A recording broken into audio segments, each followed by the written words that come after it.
নমস্কার বন্ধুরা, জয়শ্রীর পাকঘরে সবাইকে স্বাগত। আমার আজকের রেসিপি হলো কাঁচা বোয়ালের কালিয়া। মাছ না ভেজে মশলা দিয়ে এইভাবে মেখে একবার রান্না করে দেখবেন।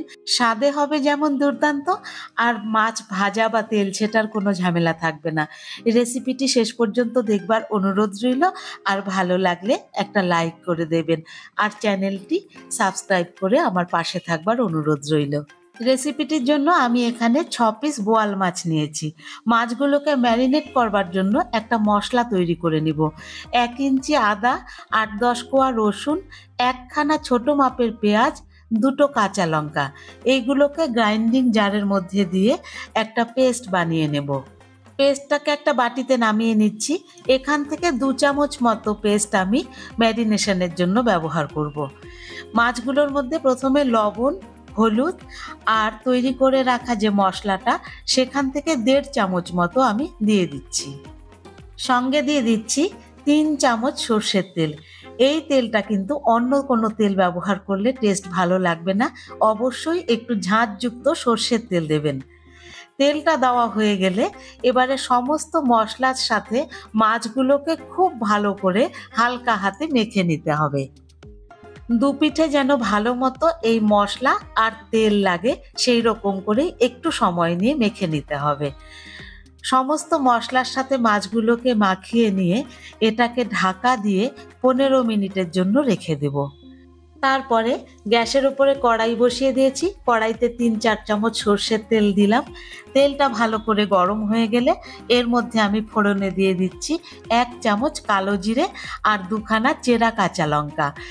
বোয়াল মাছের যে কোনো রেসিপিতে কালো জিরের গন্ধটা কিন্তু দুর্দান্ত আসে। দিয়ে দিলাম একখানা ছোট মাপের পেঁয়াজ কুচি। পেঁয়াজ কুচিগুলোকে তেলের সাথে একটু ভালোভাবে ভেজে নিতে হবে। একেবারে ব্রাউন করব না, মোটামুটি একটা ট্রান্সপারেন্ট ভাব আসা পর্যন্ত ভেজে নিলাম। পেঁয়াজটা ভাজা হয়ে গেলে এর মধ্যে দিয়ে দিচ্ছি আমি বেটে নেওয়া মশলাটা, আর দিয়ে দেব একখানা টমেটোকে ভালো মতো গ্রেট করে নিয়েছিলাম, সেই টমেটো পিউরিটা। আদা, রসুন, পেঁয়াজ, টমেটোকে একসাথে কিন্তু মিনিট 2 মতো ভালোভাবে কষিয়ে নেব। এদিকে মশলাটা কষতে কষতে অন্যদিকে যে মাছটা আমি ম্যারিনেট করে রেখেছিলাম, এবারে সেই মাছের গা থেকে যে মশলাটা, সেটাকে আমি আলাদা করে নেব। মাছগুলোকে একটা প্লেটের মধ্যে তুলে রেখে মশলাটাকে আমি আলাদা করে নিচ্ছি। এদিকে কড়াইতে মিনিট 2 মতো হয়ে গেছে। আদা, পেঁয়াজ, রসুনের যে পেস্টটা, সেটা পেঁয়াজের সাথে ভালো মতো কষে গেছে। এবারে এর মধ্যে আমি দিয়ে দিচ্ছি ড্রাই মশলাগুলো। ওই 1 চামচ করে ধনে, জিরে, হলুদ আর লঙ্কা, আর দিয়ে দিচ্ছি মাছের গায়ে মাখানো সেই মশলাটা, 1 চামচ পরিমাণে লবণ, আর মশলার প্লেট ধোয়া সামান্য একটু জল। এবারে ফ্লেমটাকে মিডিয়ামে রেখে এই সমস্ত মশলাকে একবার ভালো মতো কষিয়ে নেব, একেবারে তেল ছেড়ে আসা পর্যন্ত। 4 থেকে 5 মিনিট বাদে মশলা থেকে কিন্তু সম্পূর্ণ তেল ছেড়ে এসেছে, মশলা ভালো মতো কষে গেছে। এবারে আমি এর ওপরে মাছের পিসগুলোকে বসিয়ে দেব।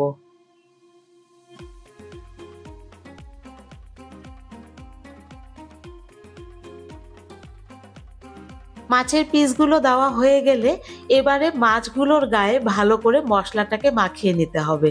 সেজন্য খুন্তি দিয়ে মাছগুলোকে উল্টে পাল্টে দুপিঠটাই ভালো করে মশলাটা মাখিয়ে নিচ্ছি। আর এই মশলার সাথেই কিন্তু মাছটাকে 4-5 মিনিট ভেজে নিতে হবে। এক পিঠ উল্টে দিয়ে আমি ঢাকা দিয়ে মিনিট 2 রেখে দিলাম। 2 মিনিট বাদে ঢাকনাটা সরিয়ে এবারে মাছের পিসগুলোকে অপর পিঠটাতে উল্টে ভেজে নেব। মাছগুলোকে প্রথমে ম্যারিনেট করে, যেহেতু মশলার মধ্যে মাছগুলোকে একসাথে ভেজে নেওয়া হচ্ছে, সেজন্য এই রান্নাতে মাছের টেস্ট কিন্তু অসাধারণ লাগে। যে কোনো মাছেই কিন্তু আপনারা এই রেসিপি একবার করে দেখতে পারেন। মাছগুলোকে উল্টে দিয়ে উল্টো পিঠটা আরও 2 মিনিট খোলা অবস্থাতেই ভেজে নিলাম। এবারে দেখুন মশলা থেকে কিন্তু তেল ছেড়ে এসেছে, আর মাছের পিসগুলোর কোনো কাঁচা ভাবও নেই। এখন এর মধ্যে আমি দিয়ে দিব পরিমাণ মতো গরম জল। অবশ্যই গরম জল দিতে হবে রান্নাটাতে। 1 থেকে 1.5 কাপ মতো গরম জল দিয়ে মাছটাকে ভালো করে এই জলের মধ্যে মিশিয়ে দিয়ে ঢাকা দিয়ে 5 মিনিট মতো রান্না করে নেব। 5 মিনিট হয়ে যাবার পরে ঢাকনা সরিয়ে নিচ্ছি। দেখুন গ্রেভি কিন্তু সুন্দর ঘন হয়ে এসেছে আর গন্ধটা অসাধারণ হয়েছে। বোয়াল মাছের কালিয়া কিন্তু একদম রেডি।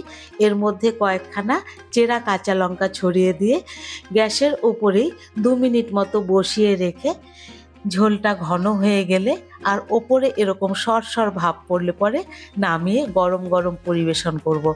গরম ভাতের সাথে এই রেসিপি কিন্তু অসাধারণ লাগে। রেসিপিটি ভালো লাগলে একটা লাইক করে দেবেন। ফিরে আসবো অন্য একটি রেসিপি নিয়ে। ততক্ষণ টাটা।